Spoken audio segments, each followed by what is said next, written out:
Bonjour à tous et bienvenue dans votre premier cours théorique de semi-conducteurs 2. Aujourd'hui, on commence avec des petits rappels sur le cours de semi-conducteur 1 et on commence par un coup facile, la diode.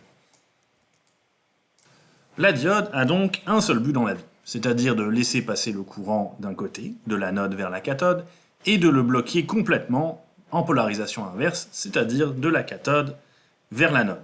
Donc, je répète, quand on va de l'anode vers la cathode, la diode est passante, et quand le courant va de la cathode vers l'anode, la diode devient bloquée. De par la construction interne de ces diodes-là, de par la jonction PN, si vous vous souvenez bien de votre cours de semi-conducteur 1, il va avoir une chute de tension au bord de cette diode-là lorsqu'elle est dans le sens passante uniquement.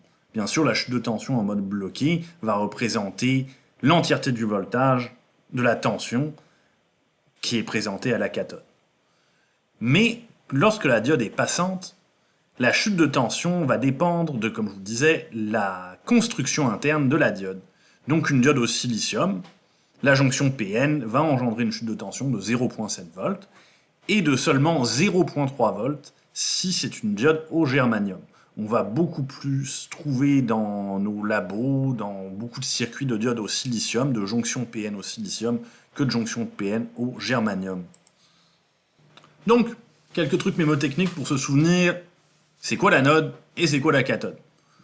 Donc, l'anode, on voit que cette portion-là ici, le triangle dans le fond de la diode, dans sa symbologie, ressemble à un A.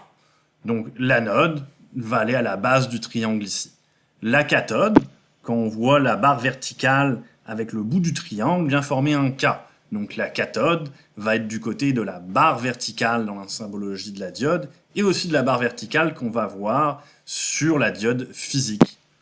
Donc pour bien vous en rappeler, l'anode du côté du A, la cathode du côté du K.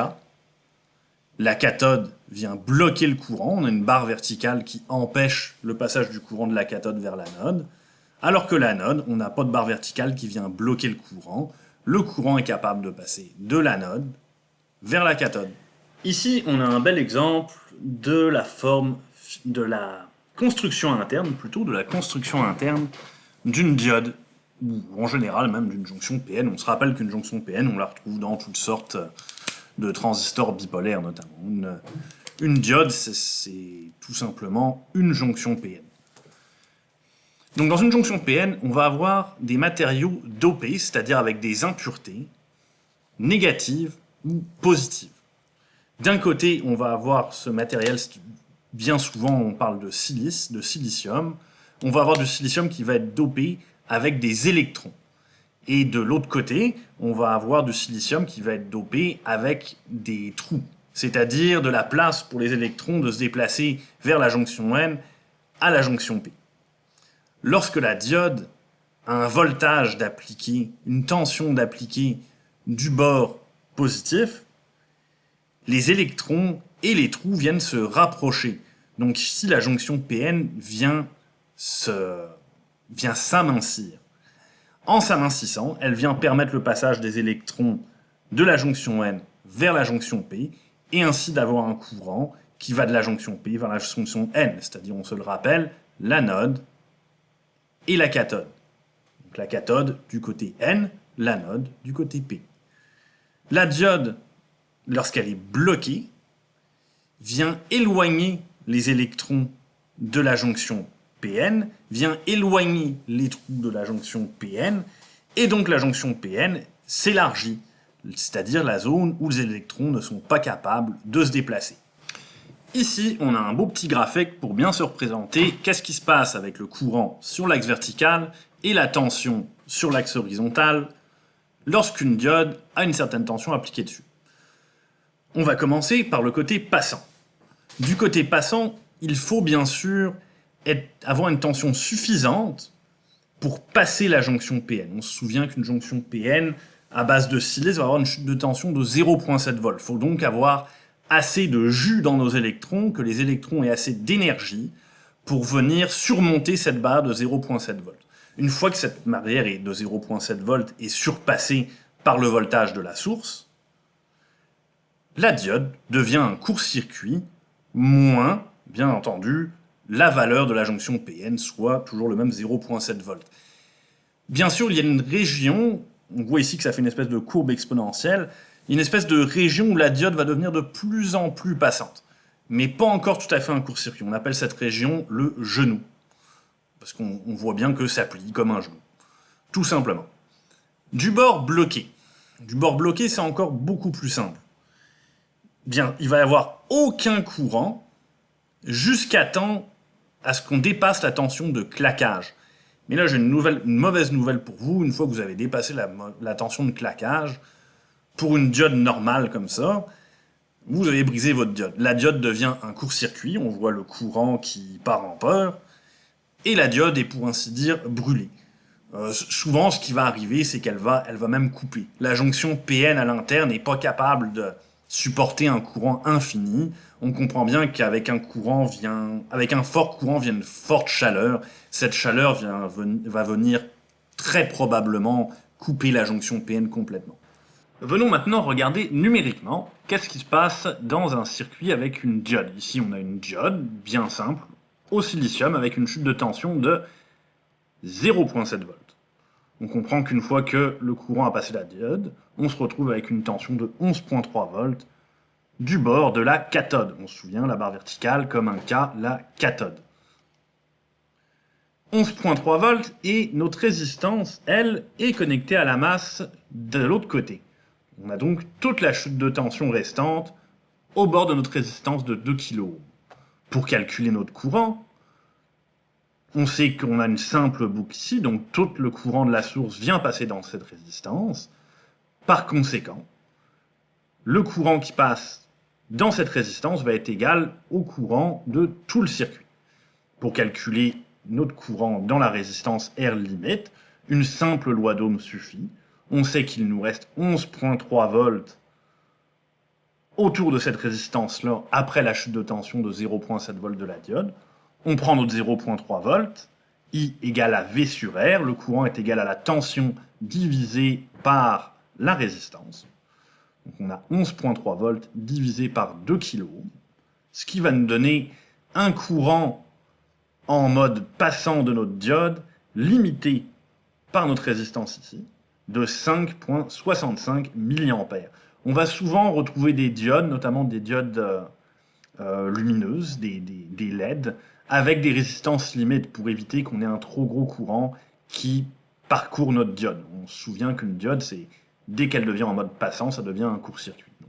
Pour limiter le courant dans la diode, on vient utiliser notre petite résistance de limitation de courant, ici de 2 kΩ. Pour la polarisation inverse, ici, on a une tension plus négative à l'anode qu'à la cathode.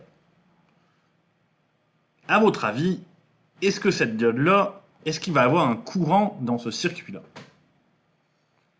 Eh bien, non. On va venir retrouver toute la chute de tension de notre source aux bornes de la diode. On peut donc en déduire que la diode est complètement bloquée et que le courant de circuit va être nul. Donc que la chute de tension, encore une fois, au bord de la diode bloquée, va être égale à la chute de tension au bord de la source de V polarisation. Donc en polarisation inverse, on se retrouve avec aucun courant et toute la chute de tension de la source aux bornes de la cathode et de l'anode. Maintenant, pour un petit exercice, j'aimerais que vous preniez 5 secondes pour analyser ce petit circuit. On a deux sources de polarisation. Pensez-vous que cette diode va être passante ou encore bloquée? Vous pouvez mettre la vidéo sur pause pour prendre le temps d'y réfléchir. Vous n'avez pas besoin de rien de plus que la loi d'Ohm pour arriver à analyser ce petit circuit. Donc, d'emblée, on se doute bien que cette diode-là, elle est passante. Sans même commencer à sortir la calculatrice, on voit que la tension de polarisation numéro 1 aux bornes de l'anode est supérieure à la tension de polarisation de 2, la tension de polarisation numéro 2, au bord de la cathode. Donc le courant va passer de l'anode vers la cathode dans le sens passant. on a toujours la chute de tension de notre résistance au silicium de 0,7 volts. On sait par conséquent qu'au bord de notre résistance R limite, on va avoir la tension de polarisation numéro 1, soit 12 volts, moins 0,7 volts, et de l'autre côté de notre résistance de limitation, on va avoir la tension de polarisation numéro 2, soit 8 volts. 11.3 moins 8, on arrive à 3.3 volts de chute de tension au bord de R limite. Connaissant notre chute de tension et connaissant la valeur de la résistance, I égale V sur R, le courant est égal à la tension divisée par la résistance, on arrive tout de suite à un résultat, soit 1,65 mA, 3,3 volts, la chute de tension au bord de la résistance, divisé par notre valeur de résistance de kOhm. Donc maintenant, pour rentrer dans le cœur du sujet, ce qui va vous servir dans votre vie de technicien, les redresseurs à diode. Dans un redresseur à diode, on peut se souvenir de deux principes généraux. On a la diode, ou les diodes, vont toujours être en série avec la sortie, toujours en série avec la charge, le load, ce que vous essayez de redresser. Ou plutôt ce qui a besoin de tension redressée, devrais-je dire. On travaille tout le temps en signal alternatif. Un redresseur, le principe de base, c'est qu'on prend un signal alternatif et on fait ce qu'on peut pour le transformer en signal toujours positif et idéalement en tension continue. Ici, on va surtout voir la partie redressement. Avec un signal alternatif, on se souvient qu'un signal alternatif, c'est comme si on était toujours en train de changer le positif du négatif de notre source. Entre chaque alternance positive puis négative, la polarisation de notre diode va venir changer. Elle va forcément être passante durant l'alternance positive, puis bloquée durant l'alternance négative, ou encore le contraire, dépendant dans quel sens on a monté notre diode. On commence avec un petit exemple facile. VAC, notre source de tension alternative, arrive aux bornes d'un transformateur.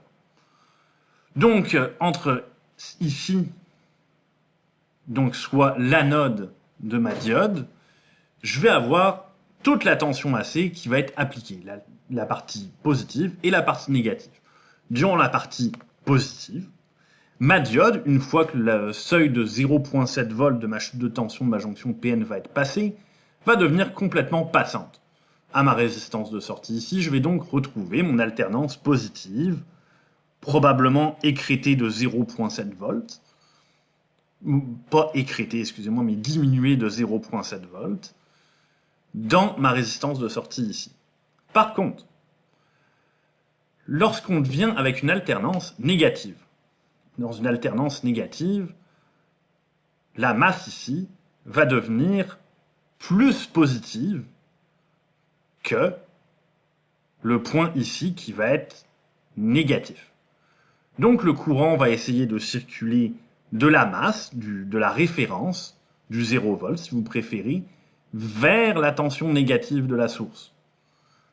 La diode va être par conséquent bloquée. Et c'est ça qu'on voit ici. Ce qu'on voit, c'est que la partie de l'alternance positive du signal AC passe au travers de la diode et se retrouve à V sortie, à notre résistance de sortie, alors que l'alternance négative, elle, est complètement bloquée par la diode, et donc on n'est jamais capable d'emmener notre tension de sortie en bas de 0 volt. On a donc été capable de redresser une alternance, d'où le nom, un redresseur à simple alternance. Maintenant, pour un redresseur à double alternance, on comprend, on le voit tout de suite, sur le graphique de la sortie, on voit tout de suite qu'on a maintenant deux alternances. Deux alternances l'une à la suite de l'autre. C'est-à-dire que l'alternance négative est complètement redressée. On se retrouve avec deux alternances positives l'une à la suite de l'autre. La portion négative devient positive, elle est redressée. Tout se fait, en fait, le petit tour de magie ici, c'est le point de référence. C'est-à-dire que quand on a une alternance positive, donc le point en haut ici sur mon transformateur est plus positif que le point en bas, mon courant traverse cette diode ici en sens passant, se retrouve à la charge et revient à mon transformateur, à la prise médiane ici, qui, vous remarquez, est au commun. Donc, entre le point en haut de mon transformateur et mon commun, j'ai une tension positive, j'ai une différence de tension positive. Pareillement, sur le même principe, dans l'alternance négative, on se souvient que le point en bas de mon transformateur devient plus positif que le point en haut, donc plus positif que ma masse. Encore une fois, le courant traverse de l'anode vers la cathode, parce que la tension est plus positive du côté de l'anode que du côté de la cathode, qui elle se retrouve à la masse au travers de ma résistance. Et donc on se retrouve avec une autre alternance positive, mais cette alternance positive-là, vous comprenez bien que, à cause de notre montage, on est toujours capable d'aller chercher au maximum la tension de la moitié de la tension crête à crête de notre source alternative. C'est-à-dire que on peut juste, disons qu'on a 100 volts à notre entrée, à la sortie du transformateur, on peut juste avoir 50 volts sur l'alternance positive et 50 volts sur l'alternance négative. On a toujours le même problème d'une chute de tension de 0,7 volts après chaque diode. Donc ma tension crête va être moitié moins que la tension crête de la source, à cause de ma prise médiane, moins la chute de tension de ma jonction PN, moins 0,7 volts. Et c'est ça qu'on voit ici. Donc la tension de crête va être à la sortie la moitié de ma tension de crête à l'entrée, moins 0,7 volts. Donc, comme je vous disais, entre ma prise médiane et le haut de mon transformateur, cette diode ici, je vais avoir la moitié moins de ma tension de mon alternance positive. Et de l'autre côté, pareillement, du bord de mon alternateur, pas de mon alternateur, de mon transformateur, excusez-moi, de l'autre bord de mon transformateur, je vais avoir la moitié moins de la tension de crête de ma source de courant alternatif. Donc pour répéter notre petit calcul, pour avoir la tension de crête à la sortie, ça va être moitié moins, soit divisé par 2 de ma tension d'entrée, moins la chute de tension à chacune de mes diodes. Sur une alternance, cette diode-là est active. Sur l'autre alternance, cette diode-là est active, la diode du bas. On n'a par conséquent jamais plus que 0,7 volts de chute de tension. Pour la valeur moyenne, vu qu'on a 2 alternances maintenant, à la place d'avoir une alternance et un 0 volt ici, c'est-à-dire aucune tension dans notre redresseur à simple alternance, il faut qu'on multiplie notre tension crête de sortie par 2 pour représenter le fait qu'on a 2 fois plus d'alternance positive dans le redresseur à double alternance. Donc on vient faire 2 fois notre valeur de crête à la sortie, qui est notre valeur de crête à l'entrée divisée par 2, moins 0,7 volts, divisé par pi. Ça va nous donner la valeur de l'air sous la courbe pour toutes ces alternances-là. On voit bien sûr que la tension moyenne va être bien supérieure à la tension moyenne sur notre alternance, sur notre redresseur à simple alternance. Et ici, on a quelque chose qu'on retrouvera très souvent dans nos petits circuits d'électronique. Un pont de diode. Le pont de diode, c'est pas mal le dispositif le plus utilisé pour redresser, en double alternance, une tension alternative, et éventuellement la transformer en tension continue avec différents dispositifs. Mais pour tout de suite, ce qui nous intéresse, c'est de redresser notre portion négative, un petit peu comme notre redresseur à prise médiane de tantôt, c'est de redresser la portion négative vers la portion positive. Mais cette fois-ci, on aura juste besoin de diode, pas besoin de prise médiane ici. Donc si jamais on prend mon alternance positive, on se rappelle, sur l'alternance positive, en haut de mon transformateur, ça va être ma tension la plus haute. En bas, ma tension la plus basse.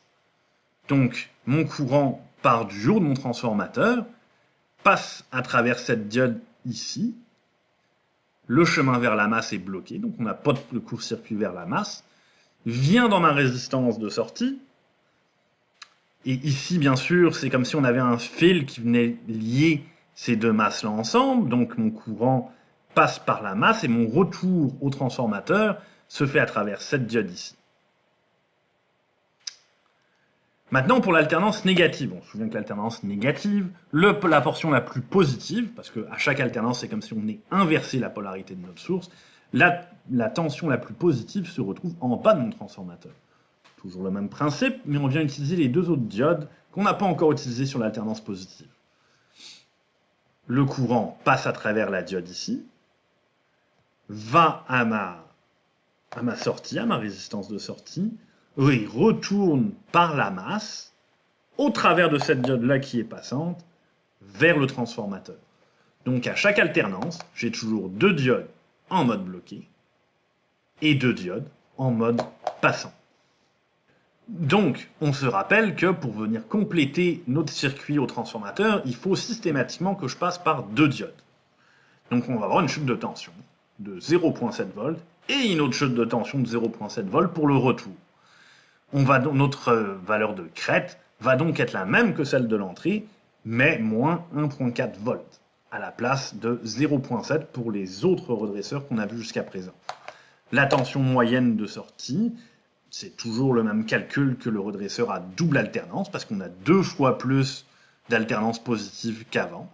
Donc ça va être 2 fois la valeur de crête de ma sortie, divisé par pi, la valeur de crête de sortie, qui, rappelez-vous, c'est bien important, va avoir 1,4 volts de chute de tension. Toujours à cause des deux diodes qu'on est obligé d'utiliser pour faire passer le courant dans la résistance et renvoyer le courant vers le transformateur. Donc je vous parle de tension moyenne, de tension crête. Il est temps de faire un petit rappel sur qu'est-ce que ça représente physiquement. La tension maximale, la tension crête que je vous parle depuis tantôt sur nos différents types de redresseurs, ça va être la tension qu'on va lire sur l'oscilloscope. Souvenez-vous, sur l'oscilloscope, vous venez compter vos petites cases et le sommet, si vous voulez, de cette petite montagne-là, ça va être notre tension crête. Maintenant, quand on vient utiliser un multimètre, c'est un petit peu différent. Un multimètre, ça vient toujours lire une tension efficace. Cette tension efficace-là, ça va être la tension de la crête divisée par la racine de 2. Donc, n'oubliez jamais qu'une tension efficace, c'est ça que vous lisez au multimètre. C'est-à-dire que votre tension de crête va toujours être plus élevée. Donc, disons que chez vous, vous voulez savoir si jamais une prise fonctionne, probablement qu'avec votre multimètre, vous allez lire autour de 115 volts. Mais si jamais vous étiez assez courageux pour venir plugger un oscilloscope là-dedans, la tension sans faire forcément les maths, elle va être autour de 160-170 volts. Donc la tension de crête est toujours supérieure à la tension efficace. Maintenant, la tension moyenne, qui n'est pas vraiment quelque chose qu'on mesure avec les outils qu'on utilise en électricité, c'est pas quelque chose que l'oscilloscope mesure, ou en tout cas pas directement, et c'est pas non plus exactement la même chose que la tension efficace. Donc notre tension moyenne, ça va être l'air sous la courbe. C'est pour ça qu'on divise par pi, parce que c'est une tension sinusoïdale. Donc on comprend bien que si jamais on n'est pas redressé, si jamais on a une alternance négative qui continue ici, la moyenne, elle va être de 0. Donc c'est pas vraiment une mesure de l'énergie qui est capable de venir donner votre signal. C'est tout simplement l'air sous la courbe, qui est toujours de 0 volts en alternative.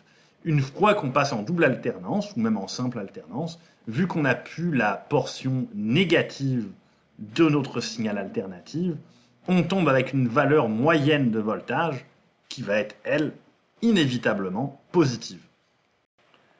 Pour les circuits limiteurs à diode, les écrêteurs, quand on parle d'un écrêteur, c'est-à-dire qu'on vient, si je peux dire ça grossièrement, botter le haut de notre sinusoïdale, ou encore le bas en portion négative, mais on vient vraiment limiter la tension à laquelle est capable de monter notre signal alternatif.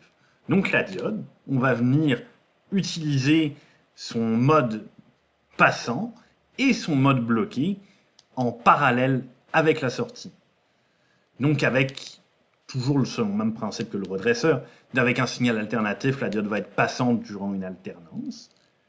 Et vu qu'elle est en parallèle, c'est ça qui vient faire l'écrêtage de notre signal, alors qu'elle va être bloquée durant l'autre alternance. Et encore une fois, vu qu'elle est en parallèle, tout le signal va se retrouver à la sortie. Donc, pour un circuit limitateur d'alternance positive, Sur notre alternance positive, le courant passe vers le haut de la source et notre diode devient passante à partir de 0,7 volts.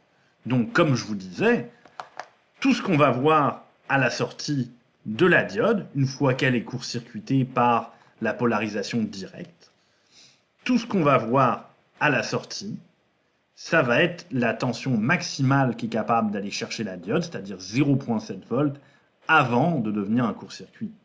Donc on n'aura plus aucune chute de tension au bord de notre diode. L'alternance négative, elle va être complètement présente à la sortie. Parce qu'on comprend bien que le bas de ma source va devenir le plus positif. Ma diode va empêcher complètement le courant de passer à travers cette branche. Et on va donc retrouver toute la tension de la source à notre sortie, entre la cathode puis l'anode de la diode. Pour un circuit limitateur d'alternance négative, c'est exactement le même principe, sauf que c'est tout le contraire. On vient tout simplement mettre la diode de l'autre côté, pour que lors de l'alternance positive, donc on se rappelle en haut de ma source c'est positif, ici à la cathode de ma diode c'est positif, le courant ne passe pas de cathode vers anode, par conséquent on vient retrouver toute la chute de tension du bord de la cathode et de l'autre côté de mon commun, de ma masse. Donc lors de l'alternance positive, je retrouve toute la tension de ma source au bord de ma résistance.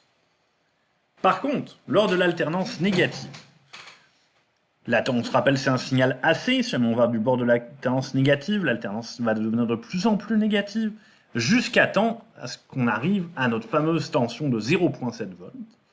Dans ce cas-ci, moins 0,7 volts comparé à la masse. Une fois cette tension dépassée, ma diode devient un court-circuit. Tout le courant passe dans cette branche. Par conséquent, je n'ai plus aucune chute de tension aux bandes de ma diode. Le résultat de tout ça, toute mon alternance négative en bas de 0,7 volts, excusez-moi, moins 0,7 volts, va être complètement absente. Toujours sur le même principe, un circuit limiteur polarisé. C'est la même chose que notre équateur avec notre diode, sauf qu'on va venir lui donner un biais. Un petit peu comme avec notre transistor à jonction bipolaire, on va venir biaiser la jonction PN pour qu'elle vienne faire son travail à partir du voltage qu'on choisit. Le voltage qu'on choisit étant bien sûr le voltage de polarisation. Donc ici, on a un circuit qui va venir écrêter notre alternance positive, mais seulement lorsque la diode va être capable de devenir passante. On se souvient, la partie qui est écrêtée, c'est la partie où la diode devient passante. Donc là, on vient écrêter, on le voit ici, les alternances positives. Pour que la diode puisse venir passante, il faut que la tension à l'anode soit supérieure à la tension de polarisation.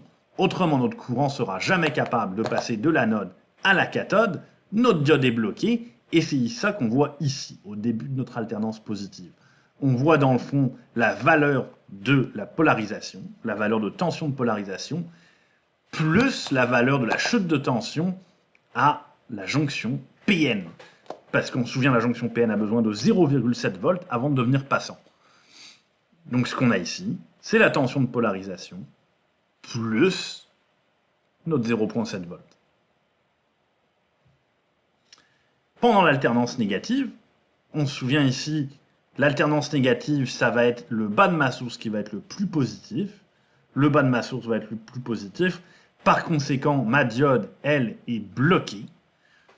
Et on vient donc retrouver toute la chute de tension aux bandes de ma diode. On tricote encore un petit peu avec les mêmes principes ici sur le circuit limiteur combiné. Sur le circuit limiteur combiné, on vient utiliser deux diodes, deux tensions de polarisation, et on vient se permettre d'écrêter et l'alternance positive et l'alternance négative. Commençons donc par l'alternance positive. À l'alternance positive, une fois que mon alternance positive devient assez, avec une tension assez élevée pour dépasser la chute de tension de ma diode de 0,7 volts et ma tension de polarisation numéro 1, la diode devient un court-circuit. À ma sortie ici, j'ai plus rien qui sort. C'est ça qu'on voit, la tension de polarisation plus 0,7 volts, ça va être la tension maximale de mon alternance positive. On fait le même exercice pour la polarisation à l'inverse, c'est-à-dire que c'est le V polarisation 2 qui va venir travailler. Ici, ma tension positive la plus haute est du bord en bas de ma source de tension alternative. Ici, ma diode est complètement bloquée. Dans cette branche-là, je vais donc avoir toute la chute de tension de mon alternance négative. Mais, une fois que j'arrive à polarisation numéro 2, on comprend qu'une fois que l'alternance négative est supérieure à la chute de tension de la diode et à la chute de tension de ma polarisation numéro 2, ce qu'on vient faire, c'est venir rendre ma diode passante. Donc, comme depuis tantôt, ma diode devient passante, et la tension maximale que je suis capable de venir chercher à cette diode-là, elle est limitée par ma tension de polarisation numéro 2, et la chute de tension de ma diode. Donc, vu qu'on est en alternance négative, moins V polarisation numéro 2, moins 0,7. Ça va être la valeur maximale dans mon alternance négative de mon signal.